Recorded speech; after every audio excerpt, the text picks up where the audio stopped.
Welcome to Ask For It, a podcast about owning your career from interviews to promotions and everything in between. Hosted by Amit Trivedi, ex-Salesforce and founder of High Performa. Every week we get into the mindset, strategy, and confidence it takes to grow on your own terms.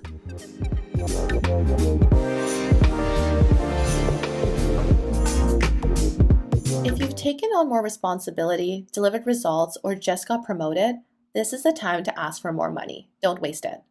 Today, we're diving into part 2 of the salary negotiation series. In part 1 last week, we talked about how to navigate the salary question during the interview process, and that's when you're trying to land a job. But what if you're already in role, or your manager is hinting at a potential promotion? Then this is your moment and you need to know how to ask for more. Let's get into it. First thing, timing is everything, and you need to understand when to ask. Let's say you're aiming to negotiate during a performance review. Well, first, it's actually important to understand that compensation decisions are made well before that actual promotion discussion even occurs. So you shouldn't wait until the review itself to bring it up. I would suggest that you start the conversation a few weeks in advance. And here's a way that you can bring it up to your manager. You could say something like, "Hi manager, with performance review season coming up, I'd like to discuss how I can position myself for a raise or promotion this cycle. Can we please carve out some time?" All right, so this here really sets the tone and gets your manager thinking about your contribution before the budgets are finalized. It's always better to get in front of it. And if you really don't know how many weeks in advance, just bring it up as soon as possible. If you know performance reviews are coming up, reach out to your manager and ask. In a previous episode, I did talk about asking for help and how to ask your leaders. You can always reach out to your leaders and just say like, "Hey, I want to get to this stage in my career. I'm trying to reach the salary goal. How can you help me?" And you'll be surprised by how much information they give you. And this can help you understand exactly what best times to ask for the promotion cycle. So you could just ask them and say like, "Hey, I want to learn how to progress. I know promotions are coming up. When should I start to talk about this?" And a lot of time your mentors and stuff will just start to tell you. All right, so now let's pivot and say that you got the call with your manager. You have the right timing, but how do you ask and how do you frame it? And so one thing you have to keep in mind is that when you're asking, you're not asking because you want more money. You're asking because you earned it.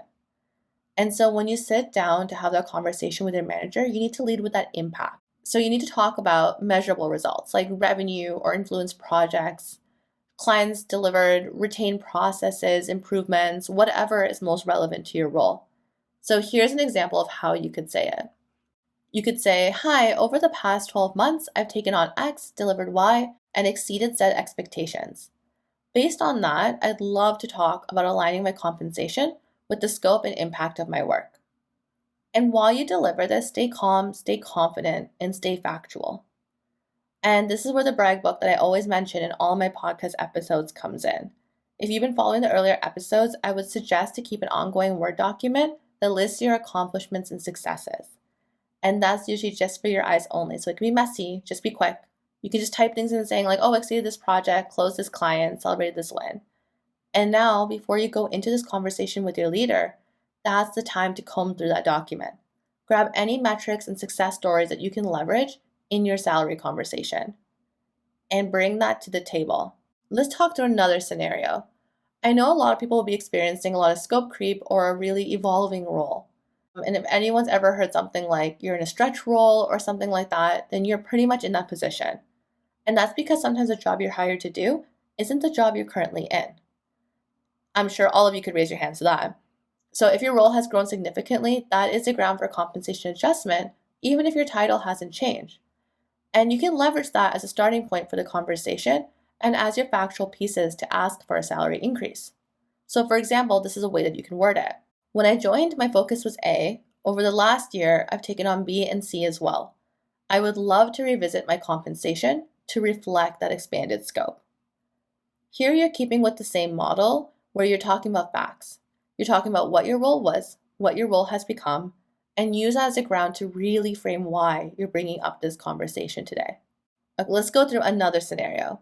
Let's say if you're already in a promotion cycle right now, and if you're being promoted, you can't always assume that the raise will be meaningful. I'm sure a lot of you have been in that position before when you get the promotion and realize you're like, oh wow, I thought I'd be getting a lot more for the role that I'm doing.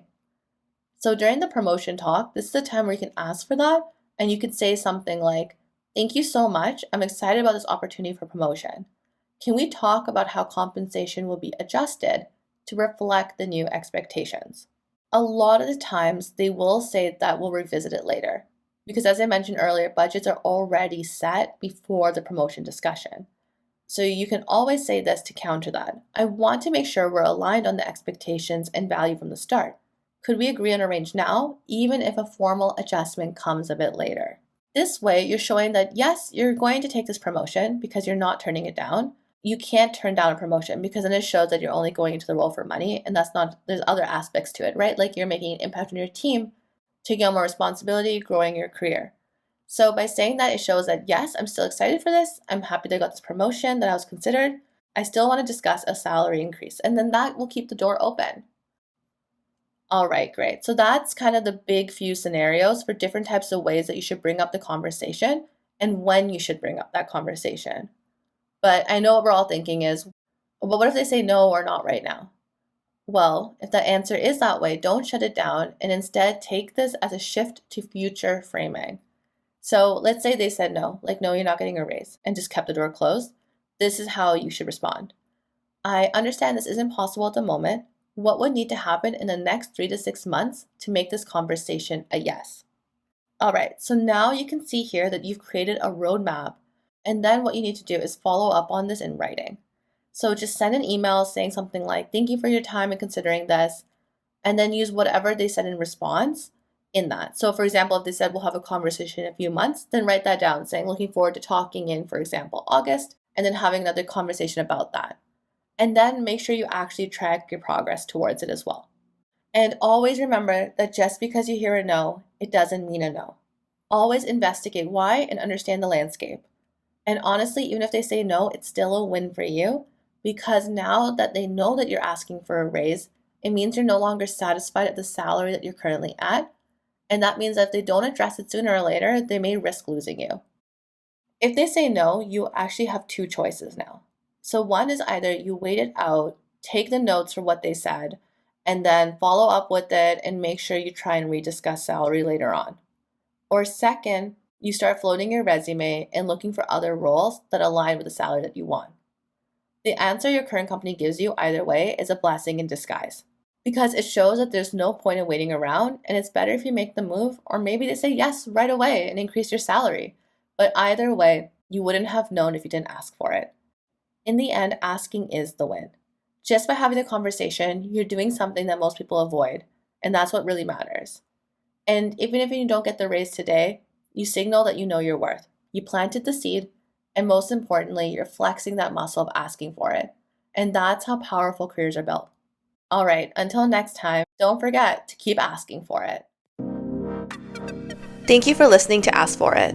If this episode was helpful, I'd love if you subscribed and shared it with someone who needs to hear it. And if you're ready for a bit more support, I do offer one-on-one coaching.